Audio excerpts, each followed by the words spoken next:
SwayamPrabha. Digital India. Educated India.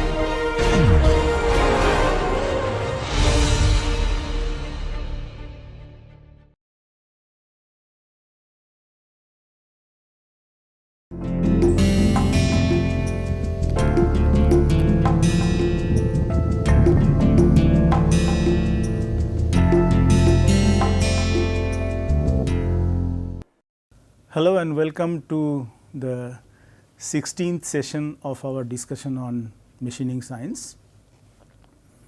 In our previous discussion, we talked about the grinding process, particularly the mechanics of grinding, and we have seen that how we can estimate analytically the total grinding force, and from the total grinding force, that is the tangential force on the grinding wheel, how we can find out the average force per grit. Now, we said that average force per grit is more important because we want the worn out grains to be dislodged from the surface of the grinding wheel, because when glazing occurs, I will remind you that glazing occurs when you have a hard wheel used on the hard workpiece material, then the sharp grains on the grinding wheel will be worn out very quickly. And if the wheel is hard, that means if the bonding is strong, then the worn out grains will not be coming out from the surface of the grinding wheel. In that case, the worn out grains will cover the entire surface of the grinding wheel, and the wheel will not cut efficiently, not remove material efficiently, it will rub more and it will consume more power. Surface finish will be bad in that case, and this case we said that the wheel has glazed, that phenomena is called the glazing of the wheel. Now, so that the glazing does not happen, we want the average force per grit to be increased in case we have a hard wheel used on the hard workpiece material. And to remove that worn out grains, we need to have the FC prime increased. So, we have to know analytically how to estimate that, so that the parameters that we can regulate or manipulate, so that the FC prime can be increased. So, this we have seen.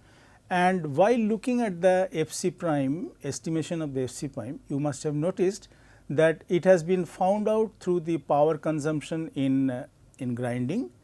And to estimate the power consumption, we need to know the volume of a chip, then how many chips are removed per second, and the material removal rate.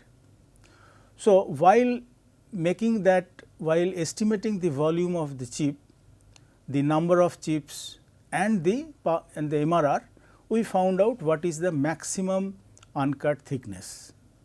Maximum uncut thickness is used to find out the specific energy, and from the specific energy you can find out the power consumption. Now, while estimating the volume of a chip, in that case we have used, you must have noticed, the length of a chip. Now, you understand that the length of a chip cannot be measured experimentally, because chips are very small and chips fly away. So, therefore, there is an analytical estimation of the chip length, which is important, because we have to find out very accurately the length of a chip. In that case, we can find out very accurately the volume of a chip, and therefore, accurately we can find out the T1 maximum, the power consumption, and finally, the average force per grit. So, today we will discuss how to estimate analytically the chip length in the grinding process. Now, you understand that this chip length in the grinding process will be different in case of, for example, surface grinding or external cylindrical grinding or internal cylindrical grinding. So, let us discuss how they differ from each other. Chip length. So, if you see this slide, let us say first we will discuss the horizontal surface grinding. This is the grinding wheel rotating at a grinding wheel speed of v, let us say. This is the workpiece which is given the feed velocity of Vf. This distance from the grinding wheel center up to the point where it is in touch with the workpiece, this is the d by 2, and this much material has been removed, that means from here to this point, and this distance, as you know, that this is the depth of cut. So, this distance therefore, will be d by 2 minus d, which is the depth of cut.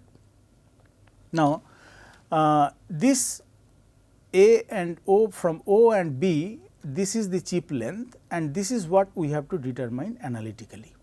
Okay. Now, let us take an example of this grinding process and say that in one rotation during the feed. So, as a result of the grinding wheel velocity V and the Vf, the point has moved from A to B. So, this is the current position, and next position will be here because of the Vf given and the V existing, this you understand. So, therefore, in this, if we consider this chord OA, if we can approximate the arc by a chordal distance of OA, then from this triangle we can find out the geometrical relationship. Now, let us say we say that the tau is the time taken for the wheel to travel the distance OA, all right. This is the distance that has been travelled by the grinding wheel by tau minute or second or tau time. Therefore, OA can be written as tau, and since this travel is because of the V velocity of the grinding wheel.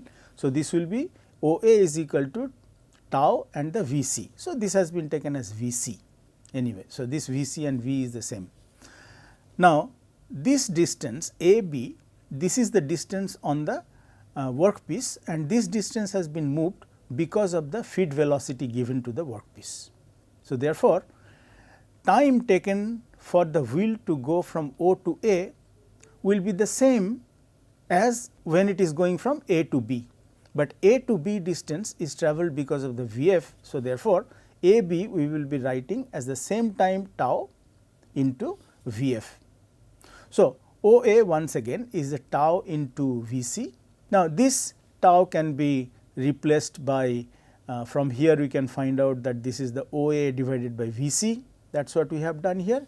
Therefore, the chip length which can be said to be as OB, and this OB is equal to OA plus AB, okay, and OA plus AB we will write as OA into Vf divided by Vc. So, therefore, the length of the chip will be OA into Vf by Vc plus 1. Now, that OA has to be found out. Now, we take this triangle OAN by approximating the arc OA by a chordal distance OA, all right. Now, we say here from here that OA square is equal to AN square plus ON square, that is what it is written here. So, therefore, OA square will be AN square, we can write also as O prime A square minus O prime N square. So, this is what we are writing here. O prime A is d by 2 and O prime N is d by 2 minus d. This is what it is given here. Okay. So, plus d square, that is ON. ON is the equivalent to the depth of cut. So, we are getting this equation, and if we solve this equation we will find out that OA is equal to root over diameter of the grinding wheel into the depth of cut, root over capital T and the small d. So, therefore, if we put this value OA here or here, we will find out the chip length is equal to this root over dd here into Vf upon Vc plus 1. This is what it is shown here. So, this way analytically we can find out the chip length in case of the surface grinding process. And as I said earlier that the chip length in the surface grinding will differ from the chip length in the external cylindrical grinding or internal cylindrical grinding. So, let us see in case of external cylindrical grinding what happens. Let us take an example of the grinding wheel in this way. This is the grinding wheel rotating again at a speed of V or Vc, all right, and this is the workpiece and this is the external surface which is being ground. Now, here it is in contact, grinding wheel is in contact with the workpiece, and because of the Vf given, that is the feed velocity given to the workpiece as we have seen earlier in case of the horizontal grinding process, surface grinding process. Because of the V result of the V and the Vf, this point will go from here to here. So, OA plus AB we have to determine like in earlier case, and the chip length will be OB. So, which is equal to OA plus AB, which remains the same as in case of the surface grinding process. Now, O prime A, this is the d by 2, capital D is the wheel diameter, and O2 prime A, this will be dw upon 2, dw is the diameter of the workpiece, external diameter of the workpiece, because we are considering now the external grinding process. So, therefore, from O, A and A prime, this triangle OA square is equal to AA prime square plus OA prime square, and A prime square we can find out as O prime A square minus O prime n square like we have done earlier, plus OA prime square, this remaining. Now, O prime A, this is equal to O prime A, this is equal to d by 2 square minus O prime A prime is equal to O prime O minus OA prime. Okay. So, this is what we are writing, and O prime O is equal to d by 2. So, this will be d by 2 minus OA prime square plus OA prime square remaining here. So, ultimately what we are finding out is that OA square is equal to this. So, here we are these are getting cancelled, d square by 4, d square by minus d square by 4, and OA prime square getting cancelled. So, what we are getting is that OA square is equal to diameter of the grinding wheel into OA prime. So, we will keep it this way for time being. Again we will come back to the same triangle OA prime. We will write that OA square is equal to AA prime square plus OA prime square as we have written earlier. Now, this AA prime is common for this triangle as well as for this triangle. So, therefore, AA prime square also we can write as O2 prime A square minus AA prime square. So, that is what we are writing here, that this is AA prime square we are replacing by O2 prime A square minus O2 prime A prime square, and this is remaining. Okay. So, next we are manipulating this that OA square is equal to O2 prime A square minus O2 prime A prime square. From the diagram you can see this, all right, and O2 prime A is the dw by 2, that is what we said is the diameter of the workpiece, and O2 prime A prime can be O2 prime A prime can be said as O2 prime n minus n A prime, okay, n A prime here. Now, here you understand in this figure, like if we extend the curve of this curve here, so between the machined surface and the unmachined surface, this distance will be the depth of cut, like we have seen earlier in case of the surface grinding process. So, in case of external cylindrical grinding, this is the depth of cut. Now, therefore, the ON this is the depth of cut, we are putting this value here, and OA prime is remaining. So, finally, what we are getting is that OA square is equal to d dw minus 2 into dw by 2 minus d into OA prime. Earlier we have proved, if you remember, that OA square is equal to d into OA prime. So, from here we can find out that OA prime, OA prime value we can find out as OA square divided by d, and this value OA prime we are putting it here, and we are getting this equation.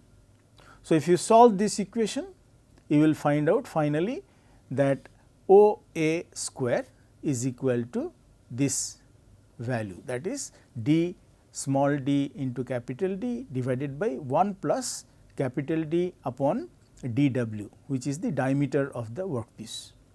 So, therefore, OA we are getting as root over this value. Okay. So, if you can see, if you notice that this value is actually different from the one that we have earlier found out for the surface grinding process. Now, the chip length therefore, for external grinding, external cylindrical grinding will be 1 plus Vf by Vc that we found out earlier into OA, and OA is this value. So, this is the total length of the chip in the case of the external cylindrical grinding.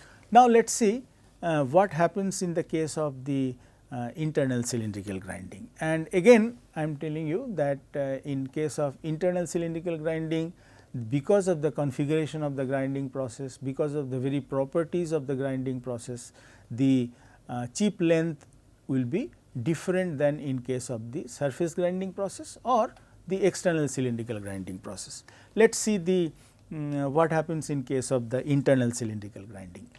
Look at the diagram here. So, this is the grinding wheel and here is the workpiece. So, you understand that this is the, we are talking about the internal cylindrical grinding. So, in case of internal cylindrical grinding, it is the internal surface which will be ground, and this is the workpiece. So, let us say that this is in the section, okay. This is the metallic part of it, you understand that, and the outer diameter is here, okay, and internal diameter is here. So, from this if this is considered to be the center of the workpiece, that is the cylindrical workpiece. So, this distance from here to here is the dw by 2, here it is shown actually dw by 2, and from here to here this is the d by 2, okay. This is the diameter of the grinding wheel and this divided by 2, this is the radius of the grinding wheel. Now, like in the previous diagrams, this is the point where the grinding wheel has started grinding process and it is in touch with the workpiece, and then if we extend this curve which is not machined. So, this extension will go on this and this will be the B. So, this is equivalent to the B point in the case of surface grinding as well as in case of external cylindrical grinding. So, in case of external cylindrical grinding, I will show that diagram once again to you. So, here we had the O, this is in contact with the workpiece, all right, and this O point is moving from here to OA, okay, from O to A, and then by extending this curve, we are actually finding out that this is on the workpiece which is the point B. So, if you actually see the surface grinding process, for example, here it is easier to understand because it is on the it is visible that it is on the surface of the workpiece.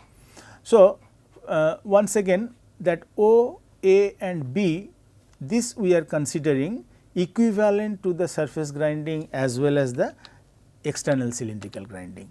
So, now let us look at this diagram, come back to this diagram. This is the point where the grinding wheel is in touch with the workpiece. Now, if we extend this on the wheel, OA, A point will be on the wheel, and through the A point if we extend this, so this will go to the this will be the A point, and this extension of the curve of the machine surface here, this one Okay. This will be touching the point B, which will be equivalent to B in the case of external cylindrical grinding and the surface grinding. So, we have that OAB, here the chip length is OB, which is OA plus AB, okay, which is OA into 1 plus Vf divided by Vc or Vf divided by V. V or Vc is the grinding wheel speed, that is found by the pi into grinding wheel diameter d into n. So, what I mean is that V or Vc is the same here. So, this is pi and the d and the n. So, n is the revolution per minute of the grinding wheel, d is capital D is the diameter of the grinding wheel and pi constant. So, pi into d into n will give you the Vc and Vf will be given into meter per minute as well or millimeter per second. Now, this will be, if we see the diagram and if we see the configuration, then when the work speed Vf is much smaller than the wheel speed V, which is usually the case, the peripheral grinding operation equations will be written as this. So, before that I should tell you that if we look at the configuration of the internal cylindrical grinding, we can actually say that it will be similar to the external cylindrical grinding, except that here it will be capital D small d divided by 1 minus. So, this sign is different. In case of external cylindrical grinding, it was 1 plus d upon dw, and in case of internal cylindrical grinding, it will be 1 minus capital D upon dw. This is the only difference between the external cylindrical grinding and the internal cylindrical grinding. However, you should appreciate that this value that we are getting for the chip length in case of external cylindrical grinding is different from the value that we are getting for the internal cylindrical grinding. So, you can judge which one is less, which one is more, okay. And this is the value that we got from the surface grinding process. Now, what we are saying is that the Vf can be considered to be very small, much smaller than the Vc, that is the feed velocity given to the workpiece is much smaller than the cutting velocity given to the grinding wheel.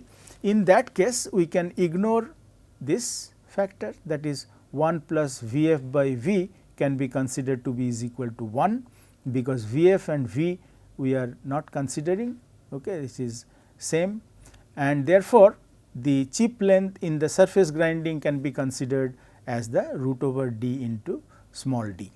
And in case of external grinding process, it will be root over capital D small d upon 1 plus d by dw, capital D by capital dw, and in case of internal cylindrical grinding, this sign will be changed.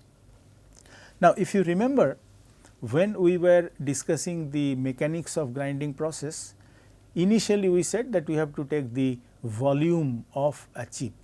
In case of volume of a chip, we have taken that half of B max into T1 max into L, and that L we have taken as root over dd, okay. You remember that? And there, because we have considered that Vf, that is the feed velocity given to the workpiece, is much less than the cutting velocity given to the grinding wheel. By the way, if you remember also, I said that Vc ranges between 10 to about 80 meter per second, okay, whereas the Vf ranges from 0.2 to 0.6 meter per second. So, if you consider, if you compare, you will find that really this happens, that Vf is much smaller than the Vc. In that case, we can actually approximate these values. But when it is not the case, when this is not the case, in that case we have to very accurately find out the chip length in case of surface grinding, external grinding and internal grinding, so that we could find out the power consumption very accurately and the total tangential force on the wheel accurately, and finally the force per grit. That is important, and that is why we are studying this chip length here. Well, After that we will see the specific energy in grinding. So, the specific energy can be calculated through the total tangential force on the wheel. And I said to you earlier the total tangential force which we have considered to be F c, which is working as the, if the grinding wheel is in this way, all right, and this is the total tangential force, all right. Let us say this is the workpiece, grinding wheel is rotating in this way and the Vf is given, that is the feed velocity is given to the workpiece. This is the workpiece, this is the wheel. All right. In this case, the U c, this is the specific energy, this is equal to F c into V c. Now, or it can be considered to be the through the MRR. All right. So, F c V c is the power, okay, this is the power that we said earlier, and power is also given as the U c and the material removal rate, if you remember. So, therefore, from these two we can find out that F c is equal to, sorry, U c is equal to F c V c divided by material removal rate. Okay. So, this is what we are writing here, that U c is equal to F c into V c. So, let us consider this as V c. So, we said that V and V c is the same. Now, divided by the material removal rate, and the material removal rate is equal to speed into area. So, this is the area, okay, area of cut, and this is the feed velocity. So, feed into area is equal to material removal rate, that we have seen earlier. So, this is what we are doing here. So, we are finding out that the U c is this. Now, it is coming from here, whatever I have written, actually it was written here. Now, this specific energy in grinding has been found to be an order of magnitude higher than for the single point cutting, such as turning. It has been shown experimentally that this increases, that is U c, specific energy increases as the uncut thickness T 1 or the T 1 average, as we are saying, this is decreasing. From the curve you can see that as the T average is decreasing, the U c is becoming very high, and when it is increasing, the U c value of the U c is low. So, this reason is that at very small chip thickness involved in grinding, the plastic deformation occurs over an area having very few or almost no imperfection, and the material tends to behave like an ideal material with no inhomogeneities. I will remind you, coming back to the defects dislocation which we have studied in the very beginning. There we said that the actual shear stress or the theoretical shear stress which is required is G by 2 pi to create the slip, okay, and that value of G by 2 pi is very high and it is almost impossible to provide. But in practice what we have seen that the stress required to make a slip or the plastic deformation is much less than that, and this is because of the defects or the dislocations which happen in the lattice structure of the metal.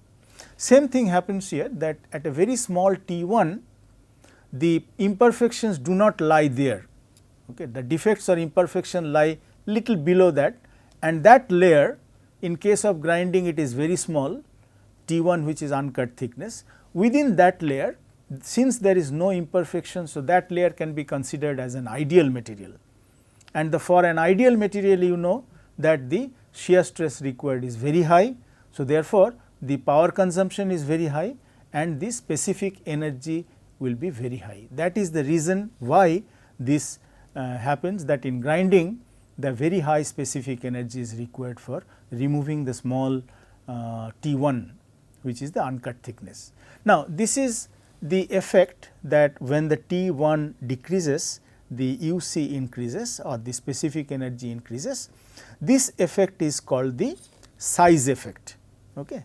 The increase in U c with decreasing chip thickness is called the size effect. However, size effect is one of the reasons why the specific energy in grinding becomes very high. The other reasons, there are other two reasons that we will be discussing in our next session. Thank you for your attention.